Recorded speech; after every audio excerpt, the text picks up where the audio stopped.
This is how to graph systems of equations using the x and y intercepts. That means that your equation will be given in the form ax plus by equals c. So here we have our first example.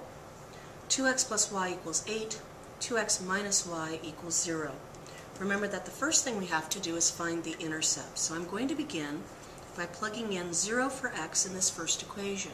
Well, remember that when I plug in 0 for x, it goes away. If I have the equation that positive y equals 8, that means that y equals 8. So 0, 8 is one intercept for this equation. Now I'm going to do it again, but this time I'm going to plug in 0 for the y value. Well, that means that the y value would go away, and I have the equation that 2x equals 8. To get rid of this 2, I need to divide both sides by 2, and 8 divided by 2 is 4. 2x equals 8, divide by 2, x equals 4, so that means my other intercept is 4, 0. So if I want to plot this, I have 0, 8, 1, 2, 3, 4, 5, 6, 7, 8, and 4, 0, 1, 2, 3, 4. There's 4, 0. I'm going to take my straight edge, I'm going to connect these, hope that this is super straight. Let's use a different color for the other line. I'll go with blue. I'm going to do the same thing. I need to start by plugging in a 0 for the x.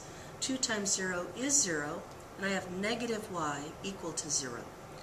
Well, that means that I would technically divide both sides by negative 1, but 0 divided by anything is 0, so the y value would be 0. So this one will start at the origin, 0, 0. Then I need to do its second intercept, so I'm going to plug in 0 for the y, which means this will go away. 2x also equals 0.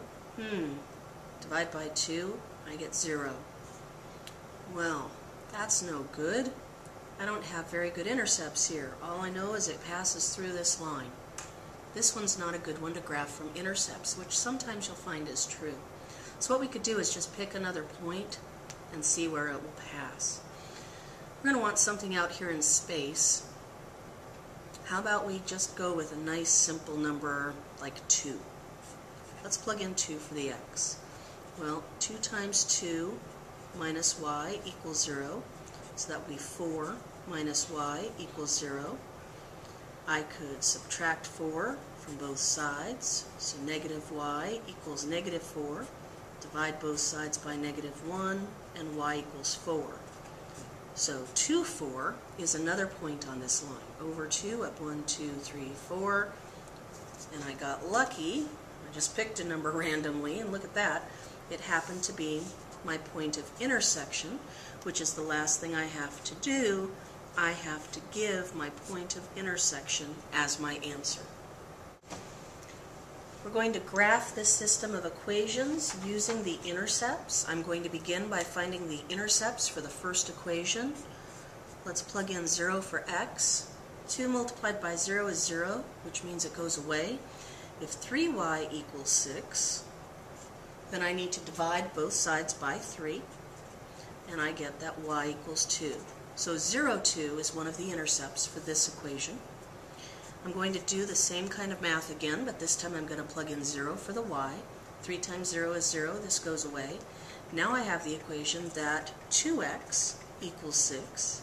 Divide both sides by 2, and I find out that x equals 3. So 3, 0 is my other intercept. So here on my graph paper, 0, 2 means I don't go left or right, but I go up 1, 2. 3, 0 means I go over to the right 3, and I do not go up or down. Use my straight edge. I'm going to draw a nice straight line here.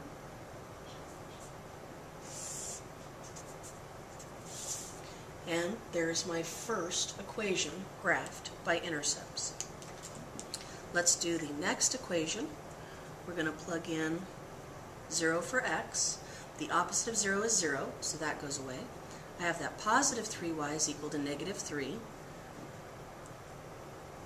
So I'll divide both sides by 3 and get that y is equal to negative 1. So 0, negative 1 is one of the intercepts for this equation. I'm going to do the same kind of math again, but this time I'm going to plug in 0 for the y. 3 multiplied by 0 is 0, and that's gone. So now I have negative x equal to negative 3. Remember, that's an invisible negative 1. So divide both sides by negative 1, and I get that x is 3, which means that my other intercept is at 3, 0. So now we need to plot these. 0, negative 1 means I go down 1, put a point. 3, 0 means I go over 3 and I don't go up or down. And the nice thing is, that is my intercept for these two equations. So the last thing I need to do is give that point of intersection, which is at 3, 0.